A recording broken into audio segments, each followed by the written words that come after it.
भारतवर्ष की पावन भूमि युगों से अपने आध्यात्मिक विरासत संजोए हुए है।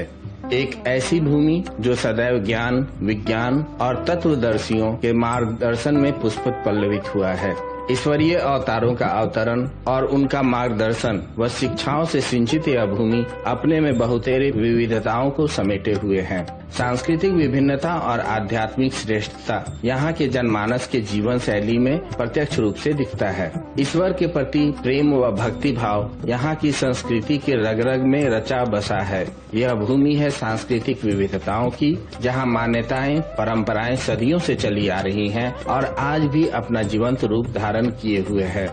विज्ञान और दर्शन का सही सामंजस्य यहाँ के रीति रिवाजों और जीवन शैली में मुखरित होता है। सनातन धर्म के विभिन्न पंथ या मार्ग अवश्य हैं, किंतु यह धारणा सभी के हृदयों में निवास कर रखा है कि उन्हें प्रत्येक मार्ग ईश्वर के प्रकाशित लोक से निकटता प्राप्त करने का ही मुख्य मार्ग है। ओडिशा राज्य के पुरी में स्थित श्री जगन्नाथ मंदिर एक हिंदू मंदिर है जो भगवान जगन्नाथ को समर्पित है। जगन्नाथ का अर्थ होता है जगत के स्वामी और इनकी नगरी ही जगन्नाथपुरी या पुरी कहलाती है, जो कि भारतवर्ष के उड़ीसा राज्य के पूर्व में समुद्र तट पर स्थित है। इस मंदिर को सनातन धर्म के 4 धामों में से एक गिना जाता है। यह वैष्णव संप्रदाय का मंदिर है जो भगवान विष्णु के अवतार श्री कृष्ण को समर्पित है। इस मंदिर का वार्षिक रथ यात्रा उत्सव विश्व प्रसिद्ध है, जो सदियों से अनवरत रूप से चलती आ रही है। जगन्नाथ रथ यात्रा सनातन धर्मावलंबियों के लिए कोई इवेंट नहीं है, अपितु यह हमारी संस्कृति है, हमारे पूर्वजों द्वारा दी गई धरोहर है, हमारी परंपरा है जो प्रत्येक सनातनी के रग रग में बसा हुआ है। जगन्नाथ रथ यात्रा हमारे आस्था का वह केंद्र है जो कि भक्ति की लौ युग युगांतर से हमारे हृदयों में प्रज्वलित कर रखा है और सदैव ही रहेगा। आज जिस श्रद्धा, भक्ति और प्रेम से रथ यात्रा का आयोजन किया जाता है, सैकड़ों वर्ष पूर्व भी इस भक्ति भावना व समर्पण में लेश मात्र की भी कमी नहीं थी। भक्तजन वही समर्पण और त्याग, वही उल्लास व दिव्यता के साथ अपने महाप्रभु के इस आयोजन को पूर्ण करते आए हैं। इस यात्रा में मंदिर के तीनों मुख्य देवता भगवान जगन्नाथ, उनके बड़े भ्राता बलभद्र और भगिनी सुभद्रा तीनों 3 अलग अलग भव्य और सुसज्जित रथों में विराजमान होकर नगर की यात्रा को निकलते हैं। श्री जगन्नाथ पहले नील माधव के नाम से पूजे जाते थे, जो भील सरदार विश्वासु के आराध्य देव थे। अब से लगभग हजारों वर्ष पूर्व भील सरदार विश्वासु नील पर्वत की गुफा के अंदर नील माधव जी की पूजा किया करते थे। मध्यकाल से ही यह उत्सव अतीव हर्षोल्लास के साथ मनाया जाता रहा है। इसके साथ ही यह उत्सव भारत के अधिकांशतः वैष्णव कृष्ण मंदिरों में मनाया जाता है एवं यात्रा निकाली जाती है। श्री जगन्नाथ मंदिर वैष्णव परंपराओं और संत रामानंद से जुड़ा हुआ है, जो कि गौड़ीय वैष्णव संप्रदाय के लिए खास महत्व रखता है। इस पंथ के संस्थापक श्री चैतन्य महाप्रभु भगवान की ओर आकर्षित हुए थे और कई वर्षों तक पुरी में निवास भी किए थे। मंदिर के शिखर पर स्थित है चक्र और ध्वज। चक्र जो कि सुदर्शन चक्र का प्रतीक है। गंग वंश के हाल ही में अन्वेषित ताम्र पत्रों से यह ज्ञात हुआ है कि वर्तमान मंदिर के निर्माण कार्य को कलिंग राजा अनंत वर्मन चोड़गंग देव ने आरंभ करवाया था। मंदिर के जगमोहन और विमान भाग के इनके शासन काल 1078 से 1148 के मध्य बने थे। फिर 1197 में जाकर उड़िया शासक अनंग भीम देव ने इस मंदिर को वर्तमान रूप दिया था। मंदिर में महाप्रभु जगन्नाथ जी की अर्चना सन 1558 तक होती रही। काला पहाड़ जो कि बंगाल सल्तनत का एक मुस्लिम जनरल था जो कर्रानी राजवंश के शासन में था, जिसका उल्लेख मुगल साम्राज्य रिकॉर्ड में किया गया है, जिसने कोणार्क मंदिर को तोड़ने के लिए अपनी सेना के साथ पुरी जगन्नाथ मंदिर पर हमला किया था। 15वीं और 17वीं शताब्दी के बीच कई बार मुस्लिम सेनाओं द्वारा मंदिर को नष्ट किए जाने का प्रयत्न किया गया।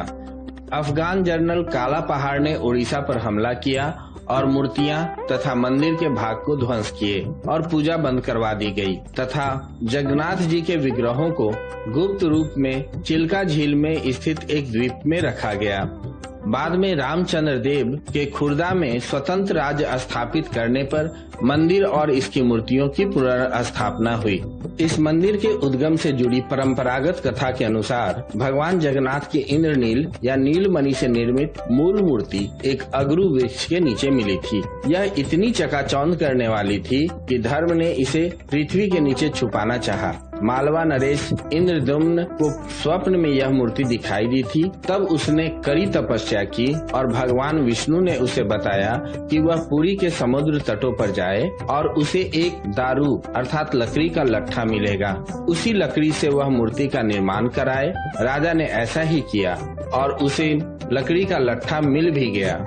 उसके बाद राजा को विष्णु और विश्वकर्मा बढ़ई कारीगर और मूर्ति के रूप में उसके सामने उपस्थित हुए, किंतु उन्होंने यह शर्त रखी कि वे 1 माह में मूर्ति तैयार कर देंगे, परंतु तब तक वह एक कमरे में बंद रहेंगे और राजा या कोई भी उस कमरे के अंदर नहीं आए। माह के अंतिम दिन में जब कई दिनों तक कोई आवाज नहीं आई तो उत्सुकतावश राजा ने कमरे में झांका और वह वृद्ध कारीगर द्वार खोलकर बाहर आ गया और राजा से कहा कि मूर्तियां अभी अपूर्ण हैं, उनके हाथ अभी नहीं बने थे।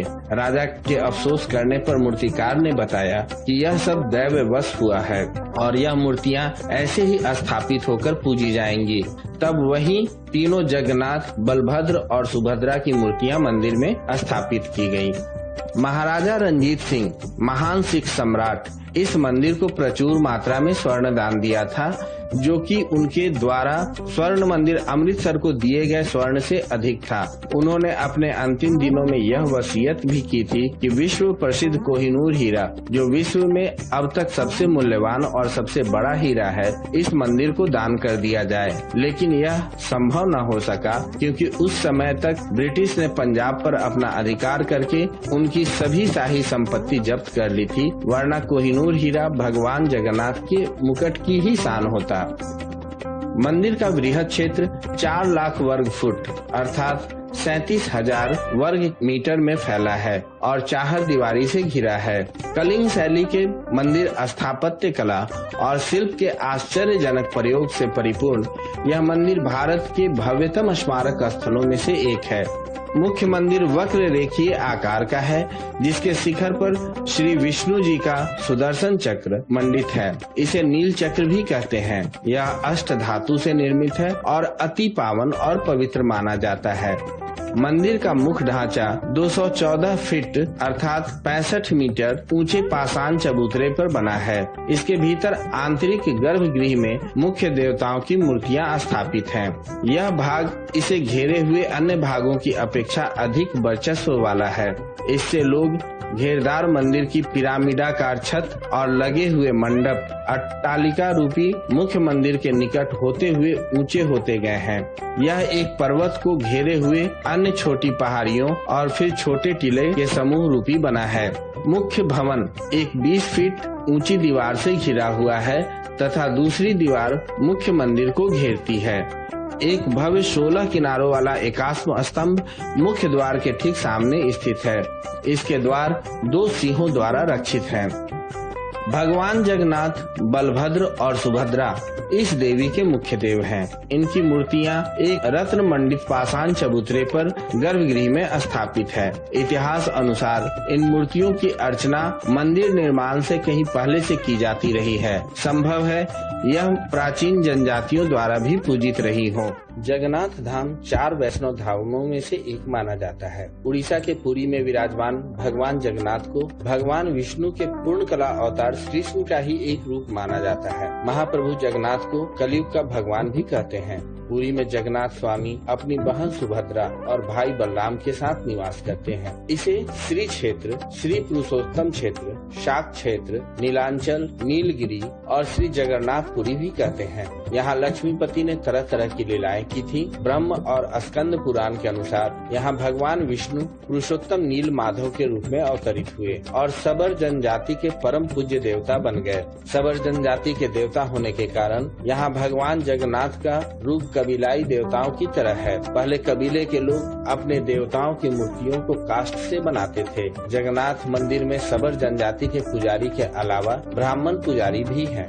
ज्येष्ठ पूर्णिमा से आषाढ़ पूर्णिमा तक सबल जाति दैतापति जगन्नाथ जी की सारी रीतियां करते हैं। भगवान जगन्नाथ के मंदिर में आज भी कई ऐसे चमत्कार होते हैं जिसका जवाब विज्ञान के पास भी नहीं है। भगवान जगन्नाथ और अन्य प्रतिमाएं उसी साल बदली जाती हैं जब साल में आषाढ़ के 2 महीने आते हैं। इस मौके को नव कलेवर कहते हैं। नई मूर्तियों का हिंदू विधिवत तरीके से स्थापना किया जाता है।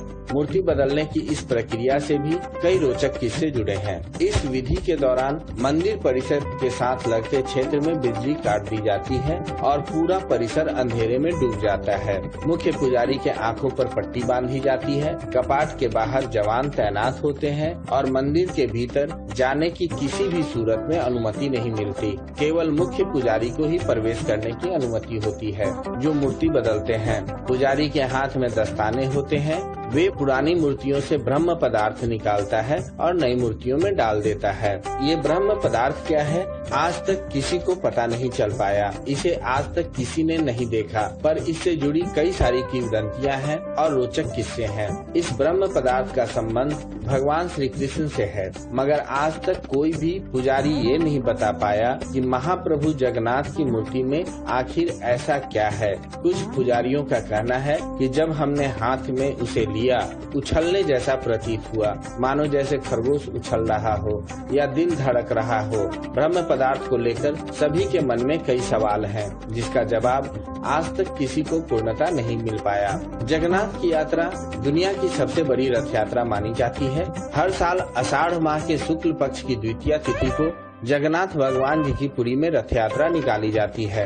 रथ यात्रा में भगवान जगन्नाथ के अलावा उनके बड़े भाई बलराम और बहन सुभद्रा का रथ भी निकाला जाता है।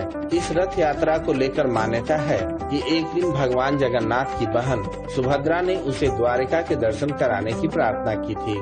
तब भगवान जगन्नाथ ने अपनी बहन की इच्छा पूर्ति के लिए उन्हें रथ में बिठाकर पूरे नगर में भ्रमण करवाया था और इसके बाद से इस रथ यात्रा की शुरुआत हुई थी।